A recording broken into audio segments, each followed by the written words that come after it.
નમસ્કાર મિત્રો, સ્વાગત છે તમારું ગુજરાત લાઈવ યુટ્યુબ ચેનલમાં। મિત્રો, આજના સમાચાર વિશે વાત કરતા પહેલા જો તમે અમારી ચેનલમાં નવા છો તો નીચે લાલ કલરનું સબસ્ક્રાઇબ બટન આપેલું છે, તેને દબાવીને બાજુમાં રહેલા ઘંટડી બટનને પણ દબાવી દેજો, જેથી મારા આવનારા તમામ વિડીયોની માહિતી તમને મળતી રહે। અંબાલાલ પટેલની ભારે વરસાદની આગાહી। હવામાન નિષ્ણાંત અંબાલાલ પટેલે ગુજરાતમાં વરસાદને લઈને મોટી આગાહી કરી છે। તેમને આગાહી કરતા જણાવ્યું કે કચ્છના અખાત, મધ્યપ્રદેશ અને રાજસ્થાન તરફથી સિસ્ટમની અસર દેખાઈ શકે છે।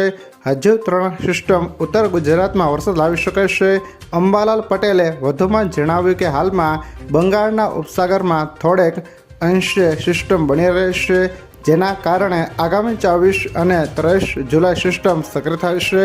ઉત્તર ગુજરાતમાં 3 સિસ્ટમ તરફથી અસર સર્જાતા વરસાદ ખાબકશે। 24મી જુલાઈથી ઉત્તર ગુજરાતમાં વરસાદનું જોર વધી શકે છે। જો કે 7મી ઓગસ્ટે બનનારી સિસ્ટમ ગુજરાતમાં વરસાદ લાવશે। પશ્ચિમ સૌરાષ્ટ્રમાં લો પ્રેશરના કારણે ભારે વરસાદ લાવી શકે છે, જેમાં જૂનાગઢ, અમરેલીના ભાગોમાં પણ વરસાદ પડી શકે છે। આ ઉપરાંત સૌરાષ્ટ્ર રિજનમાં બોટાદ, સાવરકુંડલાના ભાગોમાં હળવેથી મધ્ય વરસાદની શક્યતાઓ છે।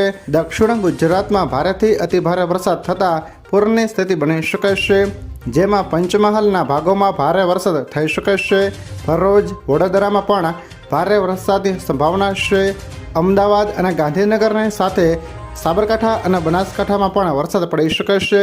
ઉત્તર ગુજરાત અને કચ્છમાં આગામી દિવસોમાં ભારે વરસાદ ખાબકી શકે છે। ત્યાર પછીના સમાચાર વિશે વાત કરીએ તો ગુજરાતમાં રેલવે પ્રોજેક્ટ માટે 8,743 કરોડની ફાળવણી। ગુજરાતમાં રેલવે પ્રોજેક્ટ માટે ફાળવણીમાં જંગી વધારો કરી રેલવે મંત્રાલયે આ વર્ષે રૂપિયા 8,743 કરોડની ફાળવણી કરી છે। બજેટની જોગવાઈઓ અંગે માહિતી આપતા રેલવે મંત્રી અશ્વિની વૈષ્ણવે જણાવ્યું હતું કે વર્ષ 2009-14 દરમિયાન વાર્ષિક રૂપિયા 589 કરોડના વાર્ષિક સરેરાશ ખર્ચની સરખામણીએ ગુજરાત માટેના ખર્ચમાં 15 ગણો વધારો થયો છે। રાજ્યમાં રૂપિયા 23,824 કરોડની કિંમતના 1948 કિમીને આવરી લેતા ટ્રેક સહિત 42 પ્રોજેક્ટનું કામ ચાલી રહ્યું છે।